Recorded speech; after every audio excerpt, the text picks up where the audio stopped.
Was Aaliyah's tragic death really an accident? Or a cover-up tied to some of the biggest names in the music industry? New shocking details suggest the story we've been told for over 20 years might be a lie, and what you're about to hear will change everything you thought you knew about Aaliyah's final days. For years, Aaliyah's loved ones have remained silent about the tragic circumstances of her passing, but now, the truth may finally be coming to light.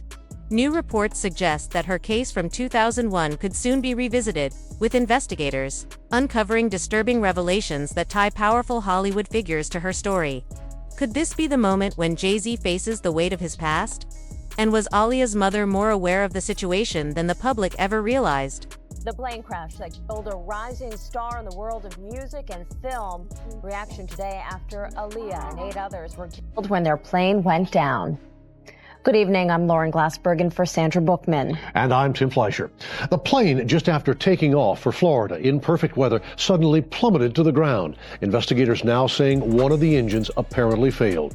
Along with 8 passengers, Aaliyah, a young Brooklyn native and a talented singer and actress. Jeff Rosten is live in Times Square with more on her life. Jeff. And Aaliyah had a huge following, not only here in New York City, but nationwide. Only 22 years old, this pop sensation was a popular singer. She was an actress in some movies recently, even a Grammy nominee. Tonight, her family is in mourning, fans asking, why her?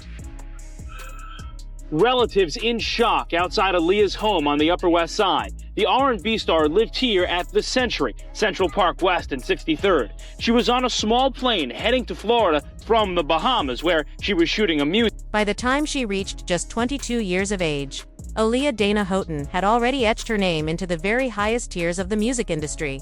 A level of success most artists can only dream of after decades of work. She wasn't simply a singer with a handful of hits, she was a cultural force who helped redefine the sound of R&B and pop in the late 1990s and early 2000s. Her second album, One in a Million, was a groundbreaking project that blended futuristic production, courtesy of Timbaland and Missy Elliott, with her smooth, almost ethereal vocal style. Tracks like If Your Girl Only Knew and 4-Page Letter weren't just commercial smashes, they shifted the soundscape of an entire genre, opening doors for the more experimental, beat-driven R&B we now take for granted. When Are You That Somebody was released. It quickly became an anthem, proof that Aaliyah wasn't just following trends, she was setting them. Critics, fans, and fellow musicians all agreed she was a once-in-a-generation talent. Her nickname, the Princess of R&B, was more than just a marketing tagline. It was a recognition that she had brought elegance, subtlety, and futuristic edge to a genre at risk of stagnating. But as dazzling as her professional success was, the reality behind the scenes painted a far more disturbing picture. While the world saw a radiant young woman with the poise of someone far older than her years, she was, in truth, navigating an industry notorious for exploiting women, particularly young women. The applause, accolades, and magazine covers concealed a darker reality. Powerful men in hip-hop and R&B, Jay-Z, Diddy, Dame Dash, and R. Kelly, were less concerned with her artistic brilliance and more focused on exerting personal control over her. Their attention wasn't rooted in mentorship or musical collaboration, but in a toxic culture where influence, wealth, and access often blurred, if not outright obliterated, the boundaries of morality. Of all the men associated with her early career, R. Kelly's role remains the most infamous and haunting. Reports confirm that when Aaliyah was only 15 years old, she became entangled in a relationship with him that should never have been allowed to happen. Despite being a child, legally and emotionally, she was manipulated into a situation that culminated in a secret marriage, an illegal union that had to be annulled once exposed. R. Kelly, now a convicted sexual predator, was decades older and in a position of extraordinary power. Instead of protecting the young star entrusted to his mentorship, he took advantage of her vulnerability. For Aaliyah, who had grown up in the spotlight and was taught to trust the adults managing her career, this was not only a betrayal but also a violation that cast a long shadow over her personal life. Industry insiders have since suggested that greed played as much a role as lust in her exploitation. Aaliyah wasn't just another artist, she was an investment. A valuable commodity for executives who saw dollar signs whenever her name was mentioned. Yet instead of safeguarding her well-being, those who should have been her protectors either turned a blind eye or, worse, were complicit in the decisions that put her in harm's way. Even her marriage to R. Kelly reportedly involved falsified documents, evidence of how far some were willing to go to conceal the abuse and keep her career trajectory intact. Meanwhile, other powerful figures in hip-hop, including Jay-Z and Diddy, were circling around Aaliyah. Both men were at the height of their careers and had reputations for pursuing women within their orbit. Dame Dash, who later became romantically involved with Aaliyah, would claim that the attention she received from Jay-Z in particular led to tension and jealousy, highlighting how intertwined personal relationships and professional ambitions had become. In this environment, Aaliyah's immense talent and rising star power were not enough to shield her from being treated as a prize to be won rather than as an artist deserving of respect and autonomy. It's important to understand that this wasn't simply a story of one young woman and a few men. It was emblematic of a wider culture in the entertainment industry at the time. The late 1990s and early 2000s were rife with power imbalances. Record labels, executives, and producers often wielded near-total control over the careers of young performers, many of whom entered the industry with little experience and few allies to protect them. For women, especially young black women like Aaliyah, the risks were even greater. They were simultaneously celebrated for their beauty and talent while being placed in situations where their boundaries were constantly tested, if not outright violated. Aaliyah's story tragically underscores how this culture normalized the exploitation of young women under the guise of mentorship, opportunity, or love. Looking back, what makes her situation so tragic is that despite the manipulation and exploitation she endured, Aaliyah still managed to shine with authenticity. She was beloved not just for her music but for her humility, her professionalism, and the quiet confidence she exuded. Friends and collaborators described her as grounded, focused, and remarkably mature for her age traits she may have developed. Precisely because she was forced to grow up too quickly in an industry that preyed on her youth. Yet even with all that strength, she was still vulnerable. The men who should have nurtured her career instead turned her into a pawn in their games of power, desire, and rivalry. Her innocence was not only overshadowed but stolen by greed and manipulation. To think of a 15-year-old girl, barely in high school, being pushed into a relationship, and even a marriage, with a grown man is unsettling enough. To add the knowledge that others in positions of authority likely knew and allowed it to happen makes it even more horrifying. Aaliyah's story is not just one of talent and tragedies, a cautionary tale of how fame and fortune can be weaponized against those least able to defend themselves. Even as her music continues to inspire new generations, the reality behind her rise remains a stark reminder of the price she paid. Her artistry was pure, her legacy enduring, but the forces surrounding her were anything but. The young woman the world saw as one in a million was, in the end, treated as expendable by those who claimed to value her most. Court fees and litigations because Jay-Z wants me broken, stopped, or under his control. And it ain't gonna happen, Sean. I'm never gonna be under your control. Never. You need to learn how to control your wife and her friends and their mouths. Because you got Beyonce in the Beehive looking real dumb right now. 5 million unfollowed, and that number's gonna go up with every image in one of those freak off tapes.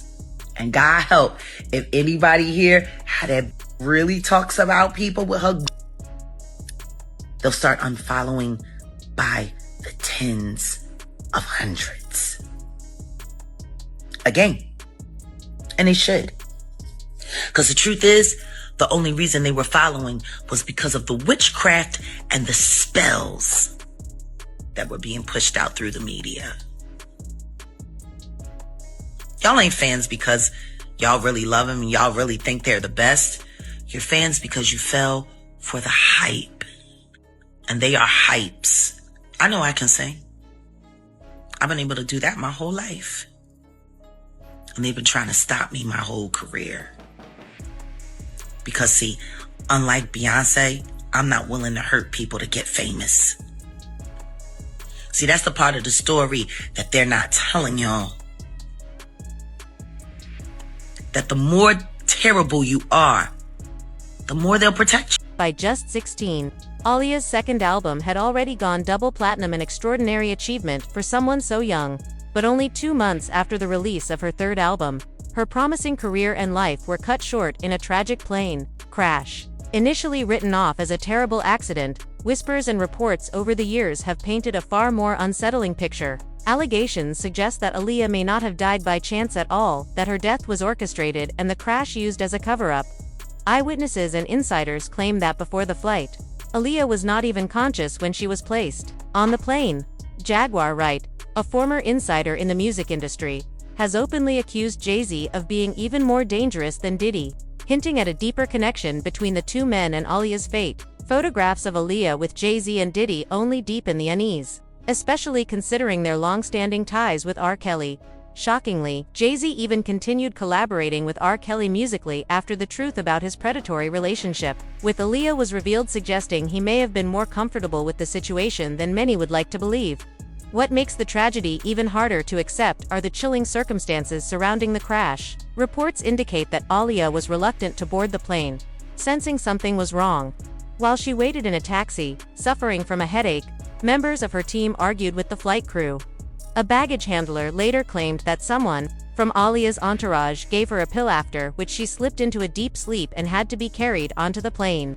Even more disturbing, the pilot assigned to her flight had joined the program just 2 days earlier and reportedly wasn't even scheduled to fly that day. Around this same time, rumors began surfacing about a romantic connection between Aaliyah and Jay-Z when she was only 19, while he was nearing 31. If true, this would mean that it wasn't just R. Kelly who had pursued Aaliyah, but Jay-Z as well. Their shared ties to her not only raised difficult questions but also fractured friendships. Dame Dash himself cut ties with Jay-Z because of his continued association with R. Kelly. Sean Carter is responsible for enacting Hype Williams to put Aaliyah on a faulty plane, to move her out the way as punishment for rejecting him, and so he could level up Beyonce, who was struggling. Let's just say allegedly that happened. Now I want you to think about 106th and Park with Mary J. Blige. Free, who is a victim of Sean Carter. Yeah. Mary J. Blige, who is a victim of Sean Combs, are sitting there talking about the death of Aaliyah amongst each other. Think about that. You got a Diddy victim, you got a Jay-Z victim, and you got a superstar gone. They know what happened. Do you have any opinion on the R. Kelly situation? Do you think he got railroaded, or he's there, he's where he belongs? Yeah, I think he's where he belongs. I mean, I know Aaliyah, so I know what he did. Oh. I can't be objective about that. Okay. You know what I'm saying? But yeah, he definitely seemed like he needed some help. You ever have beef with R. Kelly while you was with Aaliyah? Did you ever hang on to no or get weird? Or? Nah, she had asked me to leave it alone completely. So she never really wanted to tell me. It was like things I'd be like, yo, she just was just leave it alone. She just wanted it left alone. So that's the thing that people would be like when Jay was doing videos with him, I was be in the video, but I'd be like, yo, what do you want me to do? And she'd be like, don't start nothing, just don't be in no shots with him. So I would never, you show me a picture of me in a picture with him and shit. Mm-hmm. And then when he did the record with Jay, that's why I was that was almost like one of the things where I was just like, he's out of here, Jay. I just let it go because I couldn't believe he did a project with her, with R. Kelly, knowing that he had a girl. You know what I'm saying? So I was like, if you look at it, like I'm not on there as an executive producer. Aaliyah had just wrapped filming the music video for Rock the Boat in the Bahamas, and she was preparing to head back to the United States. But when it came time to board the plane, something immediately felt off. The small aircraft was weighed down with too much cargo, and the pilot's behavior raised red flags. Tragically, an autopsy later revealed that the pilot, Luis Morales, had been under the influence of drugs at the time of the crash. Even more unsettling, just 2 weeks before that flight, Morales had been placed on probation for drug possession, casting serious doubt on how he was ever cleared to fly Aaliyah's plane that day. Twin-engine Cessna crashed. Witnesses said it rolled hard to the left after taking off and fell almost straight down. There have been unconfirmed reports that the pilot, Luis Morales of Fort Lauderdale, may have questioned the amount of cargo and passengers to be loaded, and that's one of the first areas investigators will look into. One thing we may discover that we can determine the weight of the luggage, which may help the investigators in determining whether the plane had an overload. The crew that perished in the crash traveling with Aaliyah was scheduled to come back to South Florida on Sunday with the charter company Sky Limo in this 15-passenger plane, which can carry up to 4,500 pounds of fuel, passengers, and luggage. But for some reason, Aaliyah and her entourage chose to leave on Saturday afternoon in the smaller Cessna. We feel very terrible about what happened. It was obviously a terrible tragedy. One of those things of fate that, if she'd been on this plane that next day, maybe this all wouldn't have happened. The moment Aaliyah laid eyes on the plane, she sensed something wasn't right. Reports claim she was hesitant, she did not want to board the aircraft. Yet her autopsy later revealed traces of drugs in her system, raising the disturbing possibility that she was drugged just before takeoff. Some witnesses even allege that Aaliyah never willingly stepped onto the plane at all, that she was already unconscious when she was carried aboard the flight that would ultimately claim her life. I didn't even know it was Aaliyah when I saw her. I was like, who the f is that? She just looked mad good. That picture that everybody puts up and it's like a Puff's party and we're all on the bed and all that other pause, but like the big pictures, that's the night that we made it happen. So that's where I left, and that's where my life changed dramatically. Yeah, that day, that's when it happened. I was, like I said, me and homeboy was both getting at her. It was like one of us is gonna win, and I won. So Jay, he was trying to get at her too. Yeah, everybody knows that. He was going hard. It was Aaliyah. Everybody was going at Aaliyah. That's why it hurt so much when I was the one that got to get with her, but I wasn't even thinking I was gonna fall in love. But she just was too ill, too cool. Was he feeling the type of way when you made it official with her? Yeah, but I don't want to do that to him, bro. Obviously, you see what happened. You know what I'm saying? So, yeah, I would say so. His friends get with him. Right. So what I do want to ask you about Aaliyah, what was the situation with Hype Williams where, he took her plane and she had to take the plane that he was using? Like, what happened with that? No. She was in Miami and the video was supposed to be in Miami. And I had told her, I was like, Hype does this thing where he'll act like he needs more days just so he can get paid more. And don't let him do that. And then, all of a sudden she comes back and was like, he wants to go to the Bahamas. I was like, I told you he was gonna do that. And what I had heard was that, what I was told was she was supposed to be on Lenny Kravitz's jet, but he offered it to her. And you could ask Lenny Kravitz, I guess. And Hype took it. Yeah, they should. I mean, she'll still be here. If she was on the plane she was supposed to be on. I said a lot of things years ago, and they all realized themselves later. But the things that I found appalling for some reason 10 years ago, no one found them appalling when they were happening. It took for everyone to get busted for people to find it appalling. But no one ever says when they don't have to, because nobody really gives a... I've seen that firsthand. But once it becomes popular opinion, that's when everybody's appalled. That's when they pay attention. That's when Dame was right again. But wrong in the moment, overreacting in the moment, but 10 years later, I was dead right. It's, again, another behavior pattern, a human trait that I don't even judge people for anymore. For years, Dame Dash has spoken out about what really happened to Aaliyah, though many dismissed his claims. According to Dame, the entire industry had its eyes on her. But when Aaliyah chose to be with him instead of Jay-Z, it created tension that Jay-Z reportedly didn't take lightly. Adding to the unease, the plane Aaliyah was originally meant to board was taken by director Hype Williams, leaving her with the ill-fated aircraft she instinctively felt was unsafe. In fact, just weeks before the tragedy, Aaliyah and Jay-Z allegedly had a heated argument, and Dame believes Aaliyah feared Jay was determined to retaliate. So yeah, we dealt with that. He told me about him and Aaliyah.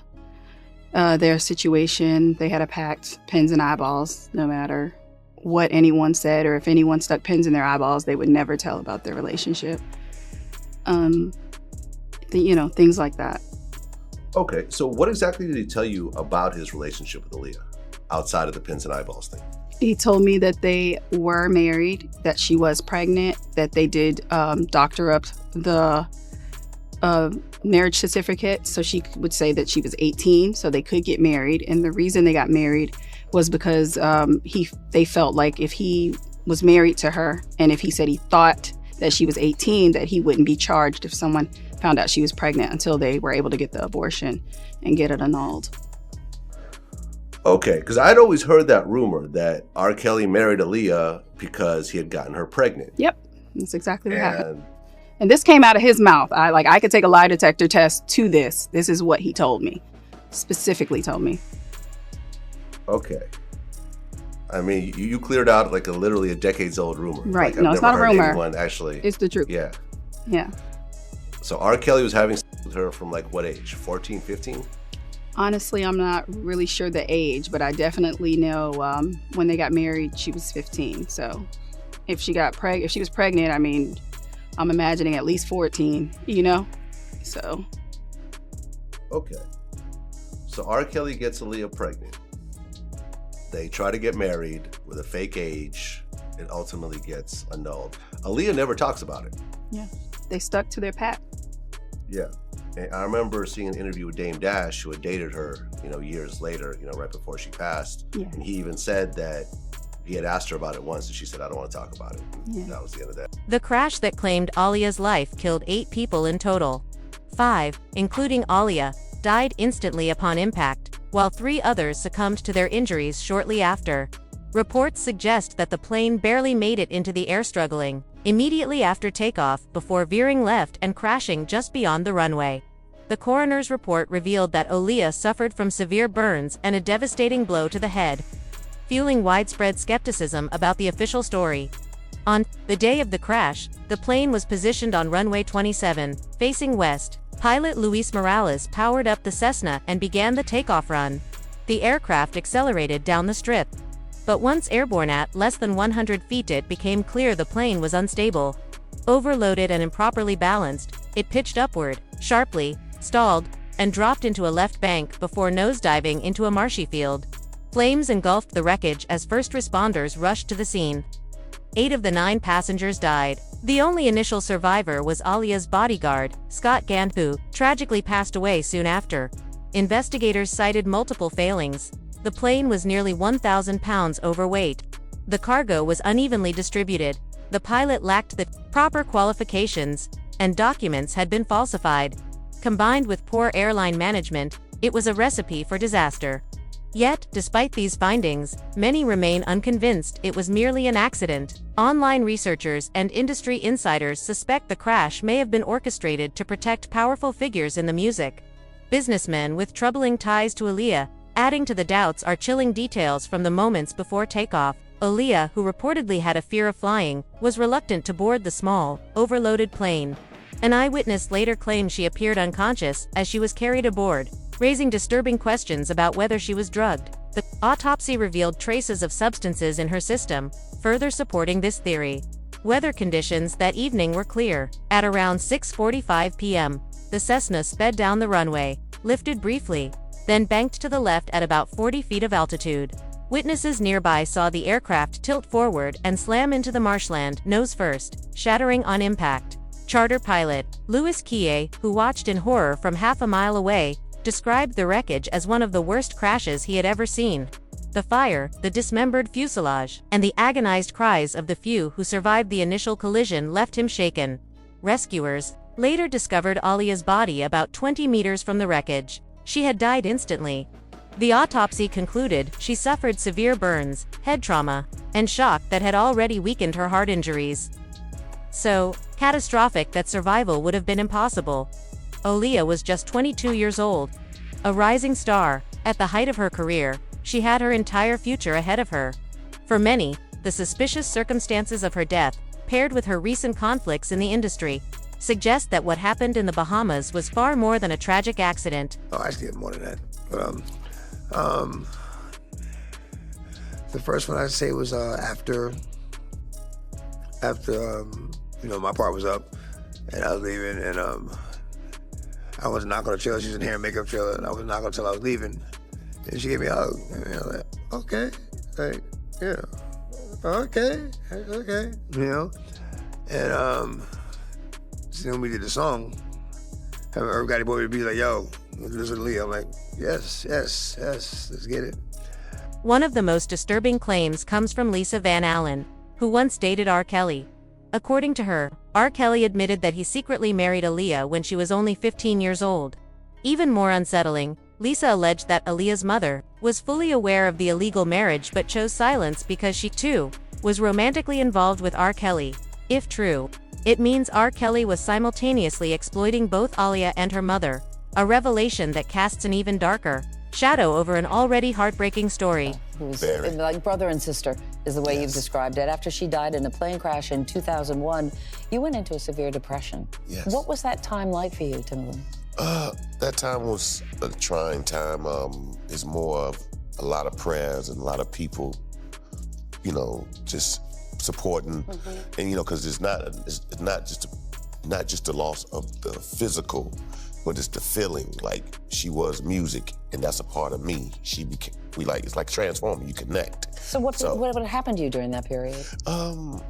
Just wasn't motivated to do anything. Yeah. Just like everybody, I think, would go, but not that depressed. I'm gonna, want to kill myself. Right. But just no motivation. Didn't believe in myself. So what pulled you out of it? Allegations later surfaced that once Aaliyah went to bed, R. Kelly would secretly meet with her mother, carrying on an affair behind Aaliyah's back. It's said that Aaliyah never discovered what was happening, even as she worked closely with R. Kelly during the early years of her career. According to some sources, this secret relationship created deep tension within the household. Though it was carefully hidden from the public eye at the time, Aaliyah's death sent shockwaves through the entire music industry. Artists who had worked closely with her, like Timberland and DMX, were devastated. Timberland described Aaliyah as the little sister he never had, admitting that her loss left him in a deep depression for years. He recalled that during that time, he had no motivation, no belief in himself, and only prayer and the support of others helped pull him through. DMX, visibly emotional in interviews, said Aaliyah's presence carried an energy that couldn't be replaced. He later dedicated his Miss You music video to her memory as a tribute. Industry voices, however, didn't just mourn, they questioned. Some, like 50 Cent, have long believed there was more to Aaliyah's death than what the public was told. In an interview connected to his upcoming docuseries, Did He Do It?, 50 Cent explained that Jay-Z's silence after the tragedy always struck him as unusual. He noted that while the industry reeled in grief, one of the most powerful figures in hip-hop kept quiet, which only fueled suspicions, as allegations continue to surface against both Diddy and Jay-Z. Speculation grows about who knew what and whether Aaliyah's untimely death was simply tragic circumstance or part of something much darker. To this day, her legacy raises difficult questions. Was Jay-Z's silence merely respect for her privacy, or could it point to something deeper, beneath the surface?